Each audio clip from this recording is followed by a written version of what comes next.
Friends, मैं तरुण वर्मा दिल्ली में clinical psychologist हूँ। इस वीडियो में मैं आपसे बात करूँगा इंटरनलाइजिंग और एक्सटर्नलाइजिंग बिहेवियर्स के बारे में। ये टॉपिक जानना हमारे लिए बहुत ज़रूरी होता है क्योंकि इस टॉपिक को जानकर हम समझ सकते हैं कि हम अपनी डे टू डे लाइफ में किस तरह के हेल्दी या अनहेल्दी बिहेवियर जो हैं वो अडॉप्ट किए हुए हैं अपने स्ट्रेस या अपने डिफ़िकल्ट इमोशंस, स्ट्रेसफुल सिचुएशन से डील करने के लिए। अक्सर जब हमारे पास कोई स्ट्रेसफुल सिचुएशन होती है या जिससे हमें डील करना होता है, तो हम काफ़ी तरह के ऐसे बिहेवियर्स हैं जो अडॉप्ट करते हैं, मतलब अपने ऐसे बिहेवियर शो करते हैं जिससे कि हम उस सिचुएशन से डील कर सकें। जैसे मान लीजिए आपको अगर किसी सिचुएशन में बहुत स्ट्रेस आ रहा है, तो आप क्या करेंगे, आप उसके बारे में अपने किसी फ्रेंड से, अपने किसी रिलेटिव से, अपने किसी फैमिली मेम्बर से या किसी और सेल्फ हेल्प बुक के थ्रू अपनी इस प्रॉब्लम के बारे में सॉल्व करने का कोशिश करेंगे और चाहेंगे कि किसी अच्छे और हेल्दी तरीके से आप उस प्रॉब्लम का कोई सॉल्यूशन ढूंढ पाएँ, कोई स्ट्रेसफुल सिचुएशन जो है उसको ओवरकम कर पाएँ। पर कई बार क्या होता है, हमारी बहुत सारी ऐसी अनहेल्दी डिफ़िकल्ट इमोशंस होती हैं जिसको हम बहुत सीधे तौर पे एक्सप्रेस नहीं कर पाते, जिसे हम अंडरस्टैंड नहीं कर पाते, या हमारे आसपास एनवायरनमेंट में ऐसे लोग नहीं होते जिनके साथ हम उन्हें डिस्कस कर सकें। तो ऐसे में क्या होता है, हम बहुत सारे अनहेल्दी बिहेवियर्स को अपनाना शुरू करते हैं, जिसमें से दो टाइप के बिहेवियर्स आते हैं। एक होते हैं इंटरनलाइजिंग बिहेवियर और एक होते हैं एक्सटर्नलाइजिंग बिहेवियर। अब इंटरनलाइजिंग और एक्सटर्नलाइजिंग के बीच का डिफरेंस क्या है, अगर आप उन शब्दों पे जाएंगे, टर्म्स देखेंगे, तो उसी से हमें काफ़ी चीज़ समझ में आ जाती है कि इंटरनलाइजिंग बिहेवियर्स हैं जिसमें हम अपना स्ट्रेस, अपनी डिफ़िकल्ट इमोशंस को खुद के अगेंस्ट हम उन्हें डायरेक्ट कर देते हैं, हम उन्हें खुद के अगेंस्ट यूज़ करने लगते हैं। और एक्सटर्नलाइजिंग बिहेवियर्स वो होते हैं जिसमें हम ऐसे बिहेवियर्स शो करते हैं जिसमें हम अपनी इमोशंस की जो एनर्जी है, इमोशंस का जो एक नेगेटिव इम्पैक्ट है, उसको हम बाहर के एनवायरनमेंट पर एक्सटर्नलाइज करने की कोशिश करते हैं। तो जब हम इंटरनलाइज करें, मतलब खुद को हार्म करने की कोशिश करें, खुद का नुकसान पहुंचाने की कोशिश करें, नेगेटिव इमोशंस जो कि किसी स्ट्रेसफुल सिचुएशन की वजह से है उसको खुद ही के अगेंस्ट यूज करें। मतलब अगर हमारे को बहुत ज़्यादा एंजाइटी हो रहा है तो हम एंजाइटी में अपने बॉडी में बहुत सारे सिम्टम्स आ जाते हैं जिसको हम रिलीज नहीं कर पाते, जिसकी वजह से हमारे अंदर फिजियोलॉजिकल चेंजेस आ जाते हैं। तो एंजाइटी एक इंटरनलाइजिंग सिम्टम होता है या बिहेवियर होता है। और उसी के साथ जो एक्सटर्नलाइजिंग सिम्टम्स होते हैं, जैसे कि हमारे एग्रेशन होता है जिसमें हम कोई चीज़ तोड़फोड़ करते हैं, डिस्ट्रक्टिव बिहेवियर जब हम अपनाते हैं। तो इस तरीके से हम अपनी इमोशन को, नेगेटिव इमोशन को, या तो खुद के अगेंस्ट एक्सप्रेस करते हैं या एनवायरनमेंट के अगेंस्ट एक्सप्रेस करते हैं। उस हिसाब से इंटरनलाइजिंग और एक्सटर्नलाइजिंग बिहेवियर्स को डिफाइन किया जाता है, कैटेगराइज किया जाता है। अब हम देखते हैं कि ये बिहेवियर्स जो हैं ये किस किस टाइप के होते हैं। काफ़ी अलग अलग तरह से लोग जो हैं वो इंटरनलाइजिंग या एक्सटर्नलाइजिंग बिहेवियर्स को एक्सप्रेस करते हैं, शो करते हैं। सबसे पहले हम एक्सटर्नलाइजिंग बिहेवियर्स के बारे में बात करेंगे। एक्सटर्नलाइजिंग बिहेवियर्स बहुत कॉमनली देखे जा सकते हैं, ऑब्जर्वेबल होते हैं, लोगों में इजीली डिटेक्ट हो जाते हैं। जैसे सबसे पहले आ सकता है इसके अंदर एग्रेशन, एंगर का एक्सप्रेशन। एंगर का एक्सप्रेशन जैसे कि शाउट करना, जोर जोर से चीखना, मतलब अपनी बात को कहने के लिए किसी पर फोर्स का इस्तेमाल करना, किसी के साथ डोमिनेट करना, जबरदस्ती करना, उसको अपनी बात मनवाना, या गाली देना। गाली देने का जो बिहेवियर है वो एक्सटर्नलाइजिंग बिहेवियर होता है। वर्बल एब्यूज यूज करना, इंसल्टिंग वर्ड्स यूज करना, किसी की बेइज्जती करना, ये भी एक तरह का एक्सटर्नलाइजिंग बिहेवियर है जहां हम दूसरे को ताना देने की कोशिश करते हैं, टॉन्ट मारते हैं। ये एक्सटर्नलाइजिंग बिहेवियर है। फिजिकल एग्रेशन का यूज करना, मतलब जब हमारी इमोशन बहुत ज्यादा तेज हो गई है तो हम दूसरे पर हाथापाई करने की कोशिश करते हैं, अपनी उस इमोशन को निकालने की। अपनी बात को समझा नहीं पा रहे तो हम किसी तरह से गुस्से का इस्तेमाल करते हैं। चीज़ों का तोड़फोड़ करना, मतलब किसी तरीके से हम घर की या बाहर की कोई चीज़ें तोड़ते हैं। जैसे घर में कोई चीज़, सबसे आसान जैसे कि होता है मोबाइल तोड़ देते हैं, घर में कोई चीज़ें पड़ी हैं उठा के फेंक देते हैं, रिमोट उठा के फेंक देते हैं, कोई बर्तन उठा के फेंक देते हैं। हालांकि कई बार तो लोग इसमें बड़े कॉशियस होते हैं कि कौन सा चीज़ फेंकनी है, कौन सी चीज़ नहीं फेंकनी है, क्योंकि उन्हें पता होता है कहीं ना कहीं कि किस चीज़ का ज़्यादा नुकसान होगा, किस चीज़ का कम नुकसान होगा। तो कुछ लोग हल्की चीज़ फेंकते हैं, जैसे हाथ में अगर कोई छोटी मोटी चीज़ है, जैसे जैसे कोई सिंपल पेन पेंसिल हो गया, उसको उठा के फेंक दिया। और कुछ लोग जो ज़्यादा नुकसान करने की नीयत से करते हैं वो मोबाइल या कुछ बड़ी चीज़ जैसे कोई गैजेट उठा के फेंकते हैं या कुछ फाड़ देते हैं। अपने कपड़े फाड़ सकते हैं, किसी दूसरे की कुछ चीज़ें तोड़ कर सकते हैं, या यही एग्रेशन जो है वो बाहर की दुनिया में, एनवायरनमेंट में भी निकल सकता है। जैसे हम किसी से लड़ सकते हैं, पड़ोसियों को या जो भी कोई ऐसा पर्सन है हमारे वर्क प्लेस पर, उसके साथ मारपीट कर सकते हैं, उसको ईमेल लिख सकते हैं जिसमें हम बहुत सारी उसकी बेइज्जती कर सकते हैं। तो ये सारे जो होते हैं ये एक्सटर्नलाइजिंग बिहेवियर्स होते हैं। इसी के साथ गुंडागर्दी या तोड़फोड़ या जो एंटी सोशल एक्टिविटीज़ में इन्वॉल्व हो जाना, जिसमें कि हम दादागिरी करने लगते हैं, ये सारे जो बिहेवियर्स हैं ये भी एक्सटर्नलाइजिंग बिहेवियर्स का ही पार्ट होते हैं। कई बार क्या होता है, कई लोग अपने नेगेटिव इमोशंस या घर के या अपनी कुछ और प्रॉब्लम से बचने के लिए, दूर जाने के लिए एक्सटर्नलाइजिंग बिहेवियर्स को अडॉप्ट कर लेते हैं, जिसमें वो जैसे बाहरी दुनिया में, मतलब दोस्तों के साथ, गैंग में एक्सटर्नलाइजिंग बिहेवियर शो करने की, डिस्प्ले करने की आदत बना लेते हैं, जिसमें एंटी सोशल बिहेवियर्स आ जाते हैं। तो ये रहे कुछ एग्रेशन से रिलेटेड एक्सटर्नलाइजिंग बिहेवियर्स। इसके अंदर ऐसे ही बिहेवियर्स आते हैं। दो तीन इसमें और कुछ बिहेवियर्स होते हैं, जैसे एक्सटर्नलाइजिंग बिहेवियर्स में रिस्क टेकिंग बिहेवियर्स आते हैं, जैसे बहुत सारा खर्चा कर देना, घर से कहीं बाहर कहीं दूर चले जाना, बहुत तेज कहीं ड्राइव पर, कहीं लॉन्ग ड्राइव पे चले जाना, तेज ड्राइविंग करना, कोई एडवेंचरस स्पोर्ट या एक्टिविटी में इन्वॉल्व हो जाना, और कई बार इसमें कुछ डेंजरस या कुछ सेक्सुअल प्रैक्टिसेस में भी इंसान जो है वो इन्वॉल्व हो सकता है। तो किसी भी तरह से अपने एग्रेशन को, अपनी फ्रस्ट्रेशन, अपने स्ट्रेस को बाहरी दुनिया में निकालने की जब हम कोशिश करते हैं, वो एक्सटर्नलाइजिंग बिहेवियर्स होते हैं।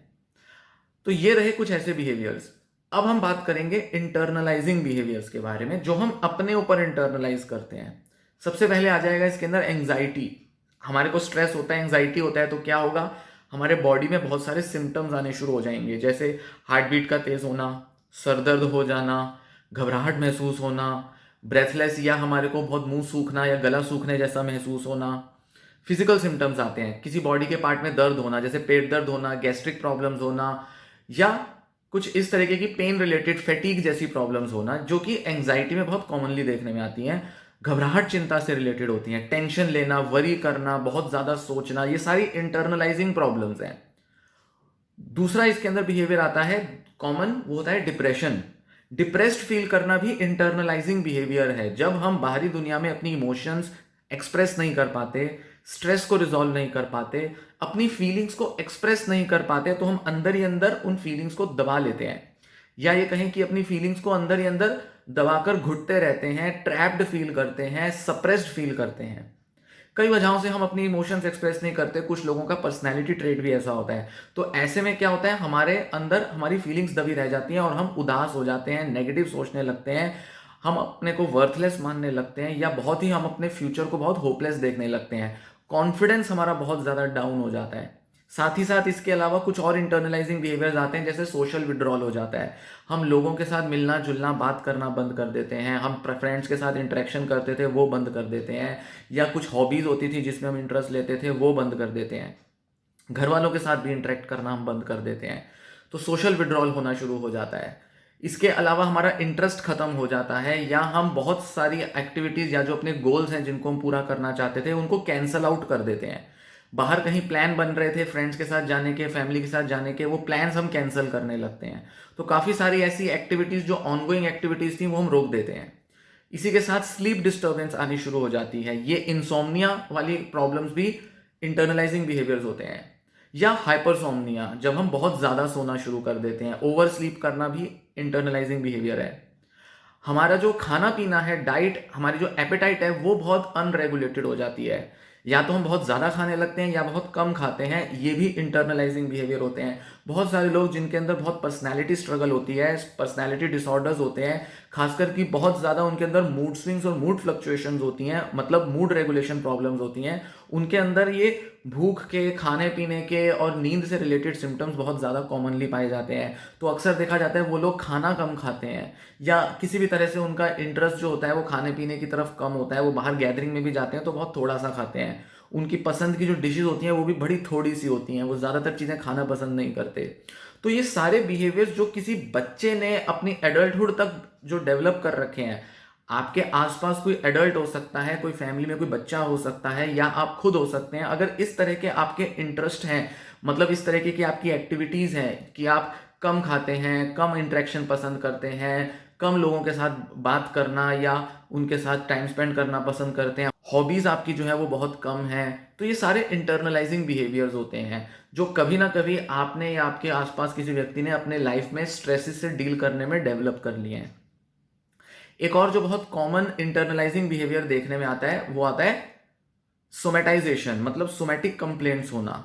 जैसे पेट दर्द है, बहुत ज़्यादा कंप्लेन कर रहे हैं, सर दर्द बहुत ज़्यादा हो रहा है, टेंशन हेडेक वगैरह हो रहे हैं, या लिम्स में हमारे हाथ पैर में बहुत दर्द हो रहा है, फैटीग हो रहा है, या हमारे छाती में या कंधों में या कोई बैक में कोई पेन हो रहा है। इस तरह की कंप्लेंट्स जब हम बहुत टाइम तक कंप्लेन करते रहते हैं, बताते रहते हैं, रिपोर्ट करते रहते हैं, जिसका कोई इलाज नहीं हो पाता, जिसे डॉक्टर भी कहते हैं कि टेस्ट में तो कुछ निकल के नहीं आया, मेडिकली आपका जो सिम्टम है वो अनएक्सप्लेन्ड है, उसका कोई बेसिस नहीं है, तो डॉक्टर्स भी कहते हैं कि आप स्ट्रेस बहुत ज़्यादा लेते हो या सोचते बहुत ज़्यादा हो, इसलिए आपके अंदर ऐसे जो है सिम्टम्स आ रहे हैं। तो ये भी इंटरनलाइजिंग सिम्टम्स होते हैं। एक और जो कॉमन इंटरनलाइजिंग सिम्टम होता है वो होता है ड्रग या अल्कोहल का एब्यूज़। जब हमारे को बहुत स्ट्रेस होता है तो स्ट्रेस को दूर करने के लिए हम अक्सर, बहुत से लोग होते हैं जो अल्कोहल का सेवन ज़्यादा करते हैं, शराब ज़्यादा पीते हैं, या सिगरेट स्मोकिंग ज़्यादा करते हैं, ड्रग्स लेना शुरू कर देते हैं, तंबाकू ज़्यादा खाते हैं। ये वाले जो बिहेवियर्स होते हैं ये भी इंटरनलाइजिंग बिहेवियर्स हैं, मतलब ये ऐसे बिहेवियर्स हैं जिसमें हम खुद को नुकसान पहुंचाने की कोशिश कर रहे हैं। तो अक्सर स्ट्रेस से डील करने के लिए जब हम ऐसे बिहेवियर्स का इस्तेमाल करते हैं जिसमें खुद का नुकसान हो रहा है तो वो इंटरनलाइजिंग बिहेवियर्स हैं। एक और जो कॉमन इंटरनलाइजिंग बिहेवियर होता है जो काफ़ी प्रिवेलेंट है, खासकर एडोलेसेंट्स में और यंग एडल्ट्स में काफ़ी कॉमन हो रहा है आजकल, वो होता है सेल्फ हार्म। खुद को किसी तरह से नुकसान पहुंचाना, एग्रेशन को डायरेक्टली अपने ऊपर एक्सप्रेस करना, मतलब हाथ काट देना, दवाइयों का ओवरडोज कर देना, कुछ सुसाइडल चीज़ों के बारे में, सुसाइडल एक्ट्स के बारे में सोचना, सुसाइडैलिटी, सुसाइडल थॉट्स आना, और कुछ सुसाइड नोट लिखना, या सुसाइड के बारे में इंटरनेट पर सर्च करना, या किसी भी तरह से अपना नुकसान करना। ड्रग्स और अल्कोहल भी अपना नुकसान करने के लिए होते हैं। या कोई भी रिस्की बिहेवियर शो करना, हाथ को जला लेना, या किसी तरह से सेल्फ नेग्लेक्ट करना, जैसे नहाते नहीं हैं, अपने को हाइजीन मेंटेन नहीं करते हैं, या अपनी जो सेल्फ केयर होता है उसमें बहुत कमी आ जाती है, मतलब ऑर्गेनाइज करके नहीं रखते हैं खुद को, और अपने आसपास के जो इंटरेस्ट्स होते हैं चीज़ों के, हम जैसे मैनेज करते हैं, जैसे अपनी पढ़ाई एकेडमिक्स हो गई उसको छोड़ने की कोशिश करते हैं, मन नहीं करता कि पढ़ाई करें, तो वो बिहेवियर आ जाते हैं। या कंसंट्रेशन या अटेंशन की जो डिफ़िकल्टीज होती हैं वो भी अक्सर इंटरनलाइजिंग बिहेवियर्स में आती हैं। तो इस तरह के जो बिहेवियर्स होते हैं वो इंटरनलाइजिंग बिहेवियर्स होते हैं, जिसके अंदर हमारा stress, anxiety, frustration, irritability, aggression सब खुद के ऊपर डायरेक्टेड होता है। और जहां ये बाहर की दुनिया पर डायरेक्टेड होता है, एक्सप्रेस होगा, तो वो एक्सटर्नलाइजिंग बिहेवियर्स होते हैं। एक जो सबसे इंपॉर्टेंट पॉइंट है यहाँ पर देखने जैसा, कि एक्सटर्नलाइजिंग बिहेवियर्स दिखाई दे जाते हैं। जैसे स्कूल में कोई बच्चा जो है वो अपना होमवर्क नहीं कर रहा, या बहुत शैतानियाँ कर रहा है, बहुत ओवर एक्टिव है, हाइपर एक्टिव है, अटेंशनल प्रॉब्लम्स हैं उसको, ये सारी उसके अंदर एक्सटर्नलाइजिंग बिहेवियर्स को लाएंगी, जिसकी वजह से टीचर्स जो है उसके लिए कंप्लेन करेंगे और घर में नोट लिख के देंगे, या पेरेंट्स को बुलाएंगे, उनसे बात करेंगे। ये कुछ बिहेवियर्स इजीली दिख जाते हैं। बच्चा दूसरे बच्चों के साथ लड़ रहा है, या किसी तरह से वो कुछ गलत बिहेवियर्स में इन्वॉल्व हो रहा है, छेड़छाड़ कर रहा है, दूसरे बच्चों के साथ बुली कर रहा है, गालियां दे रहा है, ये सारी चीज़ें नोटिस में आ जाती हैं। तो ये सारी चीज़ें जो नोटिस में आ जाती हैं, इजीली एड्रेस कर लेते हैं, तो हमें लगता है कि यही प्रॉब्लमेटिक बिहेवियर्स या हैबिट्स हैं जो बच्चों में सुधारने की हैं। पर अक्सर जो इंटरनलाइजिंग बिहेवियर्स दिखाने वाले बच्चे होते हैं वो नेग्लेक्ट हो जाते हैं, वो पेरेंट्स की, टीचर्स की, एल्डर्स के, सिबलिंग्स के, किसी के नज़र में नहीं आ पाते कई बार। ये इसलिए होता है क्योंकि इंटरनलाइजिंग बिहेवियर्स बहुत साइलेंस में, बहुत आइसोलेशन में एग्जिस्ट करते हैं। मतलब कि वो एक्सप्रेस तो हो नहीं पा रहे, पता तो चल नहीं रहा दूसरे को, तो बच्चा के जैसे खाने में इंटरेस्ट नहीं है, दोस्तों में ज़्यादा इंटरेस्ट नहीं है, और हम कहेंगे कि ठीक है बच्चे की पर्सनैलिटी ऐसी है, बच्चा थोड़ा चुप और शांत रहता है, हमें लगेगा बच्चा शायद बड़ा डिसिप्लिन्ड है, बड़ा क्वाइट और बड़ा डिसेंट है, इसलिए हम उसके इन बिहेवियर्स की ज़्यादा वरी नहीं करते। जबकि ऐसा कोई बच्चा, अगर उसके फ्रेंड्स बहुत कम है, सोशलाइज कम करता है, स्कूल में भी बड़ा क्वाइट रहता है, चुप चुप रहता है, होमवर्क तो अपना पूरा कर लेता है, बट बहुत ज़्यादा अपना एकेडमिक्स पे फोकस कर रहा है, या बिल्कुल कम अपनी एकेडमिक्स पे फोकस कर रहा है, या किसी तरह से वो बच्चा जो है वो ग्रुप की गैदरिंग्स में या फैमिली गैदरिंग्स में भी थोड़ा शांत रहता है, चुप रहता है, या किसी तरीके के फिजिकल स्ट्रेस की रिपोर्ट करता है, रोता है कभी कभी, थोड़े से टेंट्रम भी कभी कभी दिखा देता है, जिद करता है कि मुझे स्कूल नहीं जाना, इस तरह के जो बिहेवियर्स भी अगर बच्चा दिखाए तो ये भी इंटरनलाइजिंग बिहेवियर्स इंडिकेट करता है, और ये भी एक सीरियस कंसर्न है। तो बहुत सारी ऐसी आदतें, बिहेवियर्स होती हैं बच्चों में जो कि आइडेंटिफाई हम इस तरह से कर लेते हैं कि जैसे वो प्रॉब्लमेटिक नहीं है, पर बच्चे को अंदर ही अंदर वो प्रॉब्लम्स क्रिएट होती रहती हैं, जो बड़ी उम्र में जाके लेट टीन्स में या अर्ली एडल्टहुड में या कभी कभी लेट एडल्टहुड में जाकर भी उनके अंदर डिप्रेशन, एंजाइटी और सोमेटाइजेशन जैसी प्रॉब्लम्स क्रिएट कर सकती है, या अल्कोहल अब्यूज या ईटिंग डिसऑर्डर्स क्रिएट कर देती है। तो अक्सर हम एक्सटर्नलाइजिंग बिहेवियर्स को सुधारने के लिए तो फोकस करते हैं, इंटरनलाइजिंग बिहेवियर्स को बदलने के लिए ज़्यादा फोकस नहीं करते, अवेयर नहीं होते। तो इस वीडियो को बनाने का जो मेरा मेन पर्पस है वो यही कि इंटरनलाइजिंग बिहेवियर्स के बारे में भी हम अवेयर हो सकें। इस टॉपिक पर, इस कॉन्सेप्ट पर मैं आगे भी चर्चा करूंगा, आगे भी डिस्कशन करूंगा, क्योंकि ये बहुत इंपॉर्टेंट है, जिससे हम बड़ी आसानी से हेल्दी या अनहेल्दी बिहेवियर्स या हेल्दी या unhealthy coping strategies, coping skills को हम आइडेंटिफाई कर सकते हैं। इंटरनलाइजिंग और एक्सटर्नलाइजिंग बिहेवियर्स किसी ना किसी तरीके के अनहेल्दी कोपिंग स्किल्स होते हैं, अनहेल्दी कोपिंग स्ट्रेटजीज होती हैं। स्ट्रेस या नेगेटिव अनकंफर्टेबल इमोशन से हमें डील करने के लिए कोई हेल्दी तरीका चाहिए होता है, जिससे कि हम उसको रिजॉल्व कर सकें, अपनी इमोशंस को। तो जब हमें बहुत अच्छा हेल्दी तरीका नहीं मिल पाता तो हम अनहेल्दी तरीका अपनाते हैं। तो कुछ बच्चे इंटरनलाइजिंग बिहेवियर्स के थ्रू अनहेल्दी कोपिंग स्टाइल्स दिखाते हैं, कुछ बच्चे एक्सटर्नलाइजिंग बिहेवियर्स के थ्रू अनहेल्दी कोपिंग स्टाइल्स दिखाते हैं। यहां मैंने बच्चों की बात की क्योंकि बहुत छोटी उम्र से ये चीजें देखने में आ जाती हैं, बड़ी उम्र में भी ये चीजें दिखाई दे जाती हैं। तो ऐसा नहीं है कि ये सिर्फ बच्चों में एग्जिस्ट करते हैं, एडोलेसेंट्स में या अर्ली एडल्ट्स में एग्जिस्ट करते हैं, ये मिडिल एडल्ट्स, लेट एडल्ट्स, बूढ़े लोगों में भी ये चीजें दिखाई देती हैं। बूढ़े लोग भी जब बहुत फ्रस्ट्रेटेड और बहुत चिंतित, वरीड हो जाते हैं, खास करके जब रिटायरमेंट के बाद उनको अपने में बहुत सारे स्ट्रेसेस आ जाते हैं, फैमिली के इश्यूज हैं या कोई और इस तरह की प्रॉब्लम्स हैं, तो वो उनसे डील नहीं कर पाते, तो अपनी फ्रस्ट्रेशन को किसी ना किसी तरह से निकालते हैं। खासकर कि जो सास बहू के जो कॉन्फ्लिक्ट्स होते हैं उनमें अक्सर ये एक्सटर्नलाइजिंग बिहेवियर्स बहुत ज़्यादा देखने में आते हैं। तो वो एक दूसरे को ताने देते हैं। तो हो सकता है कि आपकी फैमिली में कोई ऐसे दो लोग हों जहां एक दूसरे को बहुत तंग करता हो और आपको लगता हो कि ये बंदा या ये पर्सन जो है ये गलत बिहेव करता है, पर दूसरा पर्सन अगर वो उसे सह रहा है या अगर वो कुछ रिएक्ट नहीं कर रहा या वो अपने अंदर ही अंदर घुटता जा रहा है, तो वो पर्सन चांसेस बहुत हाई हैं कि वो इंटरनलाइजिंग बिहेवियर्स दिखा रहा है, जिस वजह से आज नहीं तो थोड़े समय के बाद वो डिप्रेशन, एंजाइटी या सोमेटाइजेशन या किसी और प्रॉब्लम का शिकार हो सकता है। तो यहां ये चीज ध्यान देने की जरूरत है कि सिर्फ एक्सटर्नलाइजिंग या इंटरनलाइजिंग एक टाइप के बिहेवियर इंपॉर्टेंट नहीं होते। हमारे एनवायरनमेंट में, फैमिली में, वर्क प्लेस पे किसी भी टाइप के बिहेवियर्स हमें देखने में आ सकते हैं, इंटरनलाइजिंग या एक्सटर्नलाइजिंग टाइप के। तो एक टाइप के बिहेवियर को ही नहीं पहचानना, दूसरे टाइप के बिहेवियर को भी पहचानना है हमें।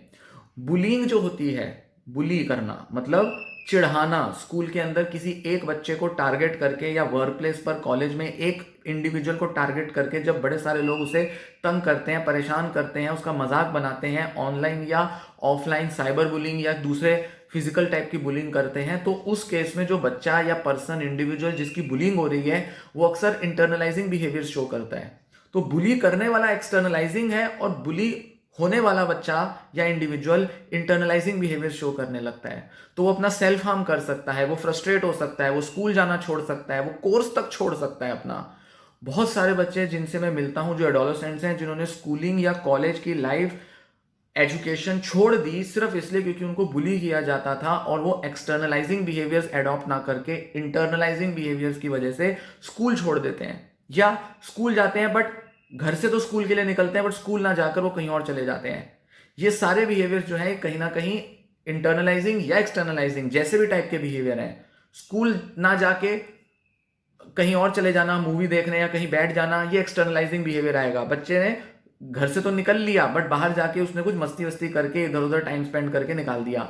या इंटरनलाइजिंग बिहेवियर होगा, वो छुट्टियां कर लेगा, थक जाएगा, फैटीग में आ जाएगा, सोमेटिक कंप्लेंट शो करेगा और स्कूल जाना बंद कर देगा या ऑफिस जाना बंद कर देगा। तो कोई भी ऐसा अनहेल्दी बिहेवियर, स्ट्रेस या अनकंफर्टेबल इमोशन से डील करने वाला जो ये अनहेल्दी बिहेवियर है, ये इंटरनलाइजिंग या एक्सटर्नलाइजिंग कुछ भी हो सकता है, बट ये सीरियस कंसर्न है। अक्सर हमें जब ये बिहेवियर्स बहुत शुरुआती स्टेजेस पर दिखाई देते हैं, हम इनको सीरियसली कई बार नहीं लेते, पर धीरे धीरे ये बढ़ते बढ़ते जब हमारी गलत कोपिंग स्किल्स बहुत ज़्यादा हावी हो जाती हैं, तो हम डिप्रेशन या anxiety disorder, somatisation, illness anxiety disorders या अल्कोहल अब्यूज या सब्सटेंस अब्यूज जैसे डिसऑर्डर्स डेवलप कर लेते हैं। जिन लोगों को पर्सनैलिटी डिसऑर्डर्स होते हैं जैसे बॉर्डरलाइन, नार्सिस्टिक, स्किज़ोटाइपल, स्किज़ोइड या एंग्शियस एवॉइडेंट, डिपेंडेंट पर्सनैलिटी या दूसरे टाइप के जो पर्सनैलिटी डिसऑर्डर्स होते हैं, उनमें ये बिहेवियर्स बहुत भारी मात्रा में दिखाई देते हैं। उनकी कोपिंग स्किल्स जो है अपने रोज़मर्रा की रिलेशनशिप्स में, एवरीडे लाइफ में, वो भारी मात्रा में बहुत बड़े लेवल तक, काफ़ी गहरे तक उनके अंदर अनहेल्दी कोपिंग स्ट्रेटेजीज उन्होंने लर्न की होती हैं, जिस वजह से अपने डेली स्ट्रेसेस को डील नहीं कर पाते वो। तो पर्सनैलिटी डिसऑर्डर जिन लोगों को है, उन लोगों को तो अपने इन बिहेवियर्स को चैनलाइज करना, चेंज करना बहुत ज़रूरी है। अदरवाइज ये और दूसरे डिसऑर्डर्स डेवलप कर सकते हैं, जैसे डिप्रेशन या एंग्जाइटी के या कुछ और सब्सटेंस अब्यूज जैसे बिहेवियर्स, आदतें या डिसऑर्डर्स डेवलप कर लेते हैं। तो पर्सनैलिटी डिसऑर्डर्स में जब हम देखते हैं कि उनके अंदर कुछ और कोमॉर्बिड एक्सिस 1 डिसऑर्डर डेवलप हो गया, क्लिनिकल डिसऑर्डर डेवलप हो गया, तो वो अक्सर उनके एक्सटर्नलाइजिंग या इंटरनलाइजिंग स्टेट्स ही होते हैं जो फुल ब्लोन क्लिनिकल डिसऑर्डर की तरह एक्सप्रेस हो जाते हैं। इस बारे में मैं आगे भी बात करूंगा, फिलहाल ब्रीफ में मैंने मेंशन किया। यहां एक और बात थोड़ी देखने की है कि एक इंडिविजुअल में एक ही टाइप के बिहेवियर हो ऐसा जरूरी नहीं होता। मतलब ये नहीं है कि कुछ लोगों में सिर्फ इंटरनलाइजिंग बिहेवियर्स होंगे और कुछ लोगों में सिर्फ एक्सटर्नलाइजिंग बिहेवियर्स होंगे। जिस पर्सन को डिप्रेशन है, एंग्जाइटी डिसऑर्डर है, उसमें भी एक्सटर्नलाइजिंग बिहेवियर्स हो सकते हैं। एग्रेशन हो सकता है या किसी तरीके का कोई एंग्री बिहेवियर या कुछ डिस्ट्रक्टिव बिहेवियर वो शो कर सकते हैं। और साथ ही साथ जो लोग बहुत ज़्यादा अल्कोहल अब्यूज कर रहे हैं, उनमें भी ये चीज़ें एक्सटर्नलाइजिंग वाली देखने में आती हैं। साथ ही साथ जिन लोगों में एक्सटर्नलाइजिंग बिहेवियर्स हैं, जैसे एग्रेसिव हैं, एंटी सोशल हैं, कंडक्ट प्रॉब्लम्स हैं, या किसी और तरीके का वर्बल अब्यूज या वर्बल बुलिंग हो रही है, या किसी और तरह के बिहेवियर्स हैं, उनमें भी डिप्रेशन और स्ट्रेस और एंग्जाइटी की कंप्लेंट्स हो सकती हैं। तो ऐसा नहीं है कि एक टाइप का बिहेवियर एक ही में होगा, एक ही इंडिविजुअल में होगा, या एक इंडिविजुअल एक ही टाइप के बिहेवियर दिखाएगा। अलग अलग मात्रा में, अलग अलग लेवल पर दोनों टाइप के बिहेवियर्स एग्जिस्ट करते हैं, पर कुछ पर्टिकुलर टाइप ऑफ बिहेवियर्स जो बहुत ज्यादा इंप्लीमेंट किए जाते हैं, वो ज्यादा एक्सट्रीम तक जाने की वजह से प्रॉब्लमेटिक हो जाते हैं और पर्सन की लाइफ को बहुत गहरे में इंपैक्ट करते हैं। और इस हद तक एक पर्सन को इंपैक्ट कर सकते हैं कि फ्यूचर तक उसको इसके कॉन्सिक्वेंसेस शायद फेस करने पड़े। मतलब हो सकता है कि वो एग्रेसिव एक्टिविटीज की वजह से कुछ क्रिमिनल एक्टिविटी में इन्वॉल्व हो जाए, अल्कोहल अब्यूज या कुछ और ड्रग अब्यूज की वजह से भी वो क्रिमिनल एक्टिविटी में इन्वॉल्व हो सकता है, या अपनी हेल्थ को खराब कर सकता है, या सुसाइडल और सेल्फ हार्म बिहेवियर में इन्वॉल्व हो सकता है, या अपनी जो एक रेगुलर हेल्दी अच्छी खासी लाइफ है, जैसे मैरिज हो गई, एजुकेशन हो गई, वर्क हो गया, उसको छोड़ सकता है, उसमें अपनी इमेज को या अपनी रेपुटेशन को खराब कर सकता है, या वहां पर वो एक तरह का नेग्लेक्ट दे सकता है जिसकी वजह से वो उसे छोड़ देगा। तो बहुत से लोग डिप्रेसिव फेज में जॉब्स छोड़ देते हैं, क्यों? क्योंकि वो इंटरनलाइजिंग बिहेवियर्स हावी हो जाने की वजह से उनको लगता है कि जॉब छोड़ देना बेटर है। मैरिज में डिवोर्सेज या बहुत सारे ऐसे और इश्यूज आ जाते हैं, वायलेंस हो जाती है, डोमेस्टिक वायलेंस, जो इन्हीं बिहेवियर्स की वजह से होती है। तो कहीं ना कहीं इसी टाइप के बिहेवियर्स हमारे लाइफ के अलग अलग एरियाज में हमें इम्पैक्ट डालते हैं, जिस वजह से हमारी लाइफ डिस्टर्ब हो जाती है। तो आप देख सकते हैं कि किस तरह से प्रॉब्लमेटिक बिहेवियर्स को जब हम इन दो कैटेगरीज में डिवाइड करते हैं, तो किस तरह से ये कितने परवेजिव है हमारी लाइफ में, और हर पर्सन किसी ना किसी लेवल पर ये सारे बिहेवियर्स शो कर रहा होता है। मतलब इंटरनलाइजिंग और एक्सटर्नलाइजिंग, सारे का मतलब मेरा ये नहीं कि सारे बिहेवियर शो करते हैं, वो अल्कोहल, एग्रेशन और सब होते हैं, पर किसी किसी में कोई कोई बिहेवियर बहुत हावी हो सकता है, जिससे उनकी लाइफ बहुत ज़्यादा गहरे तक इफेक्ट हो सकती है। और अक्सर ये बिहेवियर्स जो है ये लाइफ के अलग अलग स्टेजेस पे सिचुएशन वाइज अलग अलग तरह से भी प्रोजेक्ट होते हैं, अलग अलग तरह से एक्सप्रेस होते हैं। तो किसी सिचुएशन में इंटरनलाइजिंग ज़्यादा होंगे, तो किसी सिचुएशन में एक्सटर्नलाइजिंग ज़्यादा होंगे। तो बहुत वैरायटी है इन बिहेवियर्स की, जिस वजह से हम प्रॉब्लमेटिक बिहेवियर्स डेवलप करते हैं, जो कि एक इनइफेक्टिव कोपिंग स्ट्रेटजी होती है हमारी। उम्मीद है ये जानकारी आपको पसंद आई होगी, आपको ये जानकारी फ़ायदा देगी। और अगर आप मेरी वीडियोस रेगुलरली देख रहे हैं तो ध्यान रख के चलिए कि आगे इसी टॉपिक को मैं आगे डिस्कस करूंगा और इसको इलेबोरेट करते हुए और चीज़ें आपको समझाऊंगा, ताकि आप समझ सकें कि कोपिंग स्ट्रेटजीज, इंटरनलाइजिंग एक्सटर्नलाइजिंग बिहेवियर्स कैसे हमारे को अफेक्ट करते हैं, और कैसे हम हेल्दी तरीके से अपने स्ट्रेस, नेगेटिव इमोशंस को मैनेज कर सकते हैं। तो इस वीडियो को लाइक करें, इस वीडियो के नीचे कमेंट करें, अगर कोई डाउट हो, क्वेश्चन हो, इस वीडियो को शेयर जरूर करें किसी ऐसे पर्सन से जिसको इसकी ज़रूरत हो सकती है। साथ ही साथ चैनल को ज़रूर सब्सक्राइब करें, ताकि ऐसे वीडियोस की नोटिफिकेशंस आपको मिलें और अपने